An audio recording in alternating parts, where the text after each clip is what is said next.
Good afternoon, YouTube. I want to make some snacks with you guys. Super easy, quick ones. Get some snack grab bags going on my table for the kids to grab. But first, I wanted to make a couple of flower bouquets for the house. One's going in the living room, and one's going to stay right here on the counter by the sink. I noticed that the constant, unmerciful rain that we are getting is beating on these peonies hard. So I went out and cut them because rather than them get rotted by the rain and broken by the rain, I'd rather have them inside for a couple of weeks, making the house pretty. So I went out and grabbed those. I grabbed some yellow loose strife. I'm not sure how you say it. If anybody knows how to use this medicinally, what's the best way to use it, let me know, because I've been trying to find that answer and nobody really has an answer for me, but I know it can be medicinal. Grab some of that, and then I grabbed some greenery that I just kind of found. One of our favorite things to do is to just go walk through the pasture and find all of the wild flowers that are growing and bring them in and make a bouquet with them. Throughout the summer, fall, spring, we do it until there's snow on the ground. So I grabbed some random greenery that I found. I'm going to make 2 bouquets here.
So the first snack we're going to get going on is Chex Mix. This is super easy. All I have is the Chex this week. I don't have anything else to go in it.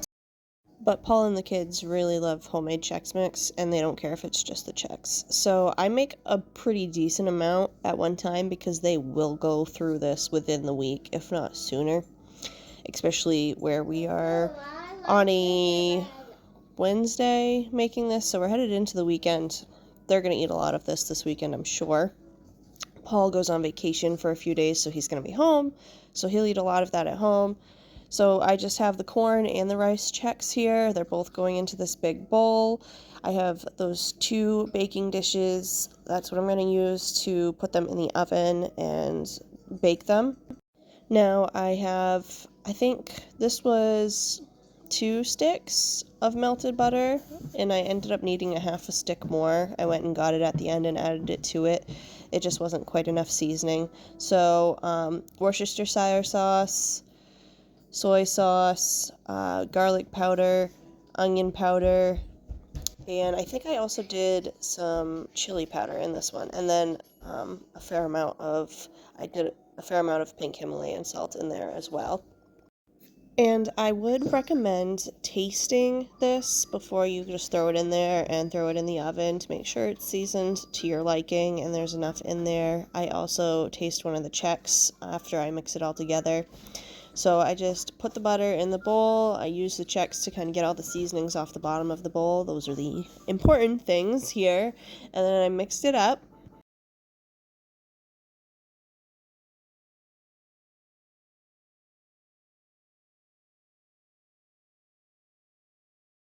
Alright, and now you just throw it in the pans. You're going to stick it in the oven. I usually do it pretty low, like 325, and even then you still have to stir it pretty frequently to make sure that it doesn't burn on the bottom or on the top. So in the oven at 325 until it's nice and browned. You want the butter to not be super wet still, because that's just going to go bad once you put it in a bag and put it on your shelf. This has a long shelf life if you do it right. So just make sure that that butter is nice and dried off and the seasonings are nice and stuck to your Chex. Alright, this snack is even easier than the last one. I am going to do some chocolate drizzled pretzels. Sometimes I do dip them in the chocolate and try to completely submerge them in chocolate. I was not in the mood to make that type of mess and take that type of time on this. So I'm just going to take these pretzels. I love these gluten-free pretzels. They're really yummy. So I'm just going to lay out the whole bag all across this cookie sheet with tinfoil on it, just so that I don't have to clean the cookie sheet either. This was a very quick, lazy snack making day. Once I had them all laid out, I simply melted some chocolate chips. I think these were dark chocolate chips. Usually that's what we keep on hand.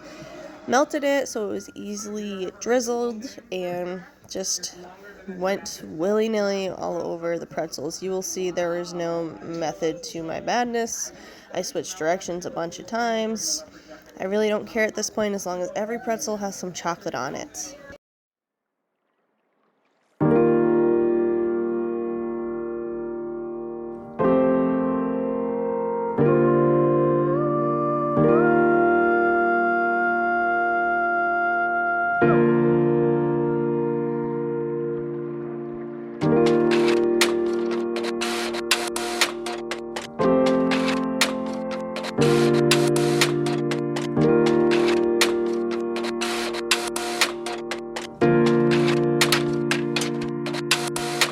Okay, now for the part that may be shocking to some of you. I have some store-bought, highly processed snacks that need to be used up.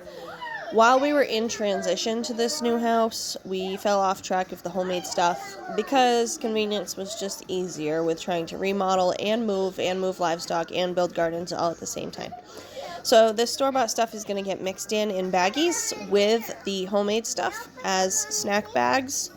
And the kids will just grab these all week and eat them. And it'll make my life easier, and the kids will love it. So I'm putting chocolate, animal crackers, shredded coconuts, and I will also put the chocolate-covered pretzels in these bags, and that'll kind of be a super sweet snacking bag. I decided to leave the marshmallows out of this because I want to use them for Rice Krispie treats another time. And then I'm going to take the goldfish and I'm going to put those in baggies, and I'm going to add the Chex to that because now there'll be something mixed in with the Chex, and that'll be really fun. Now these pretzels are literally done and ready to go in a bag and on your pantry shelf, snack bowl, whatever, within 5 to 10 minutes, and that's why I like them. Everybody here loves chocolate-covered pretzels, and this was just an easy way to do that, throw that together, and have something that everyone would actually eat. It wouldn't go to waste and sit in the back of the pantry, and it's going to be cool to have them in the bag with these, with the coconut and the chocolate animal crackers. Typically, I would do things to go along with this. You can see that bowl in the corner, so that's my snack/fruit bowl. Any fresh fruit we have sits in that bowl for them to grab. Snacks like this, typically I would do like some banana muffins or some cookies and bag those up as well, but I have all of the store-bought stuff that needs to be used up, so this week that's what we're running with, and I'll try to show you guys what I do different every week with this. These are our simple snacks for this week, and I hope it helped you guys find some inspiration for your kitchen. I highly suggest trying both. They're great, they're yummy, and you can make them healthy however you want by using organic products, gluten-free products, whatever pleases you and works for your households. Thank you for joining us. Happy homesteading.